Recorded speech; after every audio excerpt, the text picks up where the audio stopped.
Oke, next questions. Mantap Mas, makasih Mas Julio. Oh iya Mas, bisa buatkan tutorial untuk cancel order lewat Resolution Center yang terbaru tahun 2025. Saya dulu tahu, tapi kok sekarang beda. Oh, tapi kok beda sekarang ya?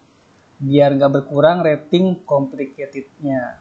Oh, maksudnya rating positifnya yang nggak berkurang ya, karena kita cancel secara mandiri. Oke. Soalnya kalau ada buyer nakal, order dan cancel nanti bisa bikin meresahkan. Oh ya, jadi ini misalkan konteksnya kalau ada buyer nakal itu maksudnya dia order dengan harga rendah ya, tapi tiba-tiba di tengah jalan dia nambahin kerjaan, scope kerjaan yang di luar dari brief awal gitu maksudnya ya teman-teman ya.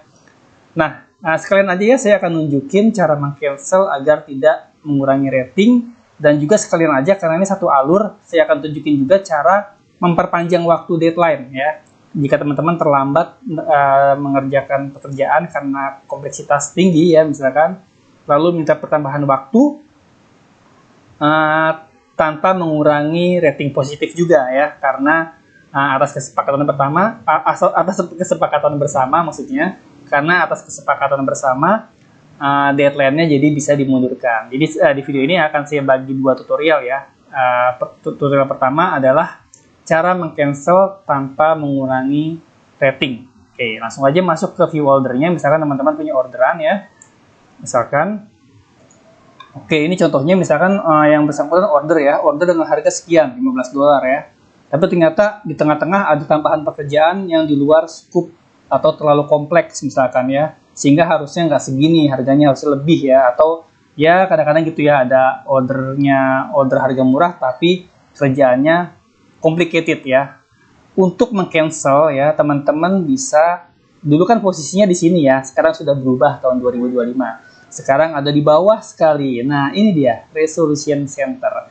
Teman-teman bisa klik di sini ya. Nah, teman-teman tinggal pilih aja nanti kasusnya apa, atau juga bisa ketik sendiri. Nah, di sini pilih alasan kamu meng-cancel. Biasanya kalau yang pekerjaannya tiba-tiba berubah di tengah-tengah, dari orderan murah tiba-tiba di tengah-tengah minta kompleks, dia biasanya, kalau saya biasanya pilih yang,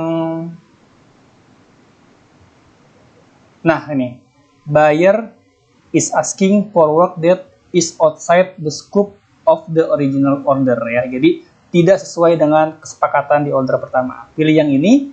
Oke, misalkan, lalu bisa tulis unek-uneknya di sini ya, pakai bahasa yang lebih panjang mungkin ya. Lalu silakan send request ya. Nanti yang bersangkutan akan meng-cancel, dan itu tidak mempengaruhi rating kita di Fiverr. Rating kita tetap apa adanya ya. Kalau lagi bagus tetap bagus, karena ini mutual cancel atas kesepakatan bersama. Itu yang pertama.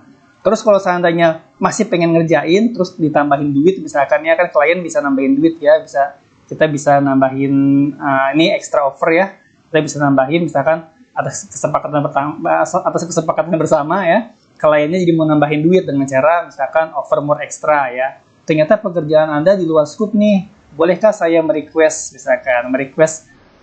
pekerjaan ekstra ya, misalkan tambahin add custom extra, kamu tulis di sini unek-uneknya, pekerjaan ini di luar skop awal, maukah kamu menambahkan biaya? Nih teman-teman bisa tambahin harga, biaya, dan waktu ya. Dan waktu bisa di sini nambahin waktunya ya, bisa juga teman-teman di sini extend delivery date.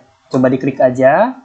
Nah, teman-teman bisa pilih tambahin harinya, misalkan tambahin berapa hari ya, misalkan tambahin sehari, tulis alasannya kenapa ternyata lebih kompleks dari dugaan saya, maukah kamu menambahkan waktu, seperti itu ya. Send request, kalau di approve maka waktunya akan bertambah ya, deadline-nya bertambah, dan kita jadi nggak kena rating negatif karena telat ya.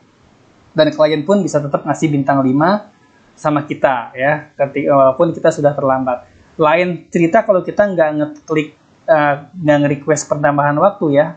Nanti walaupun kliennya suka, kliennya itu nggak bisa ngasih bintang 5 di bagian yang kalau nggak salah yang service on time atau apa gitu, jadi nggak bisa full ngasih bintang 5. Jadi di program sama Fiverr-nya hanya bisa 4,5 atau 4 gitu ya. Jadi memang Fiverr-nya mempunyai sistem begitu kalau kita nggak nge-request pertambahan waktu. Jadi seperti itu teman-teman ya. Semoga bisa menjawab ya Mas Julio ya. Teman-teman, mulai sekarang saya punya playlist namanya Komen Jadi Konten. Jadi pertanyaan-pertanyaan teman-teman di sini supaya tidak menjadi pertanyaan berulang akan saya jadikan konten. Jadi teman-teman bisa menemukan jawabannya menggunakan kata kunci.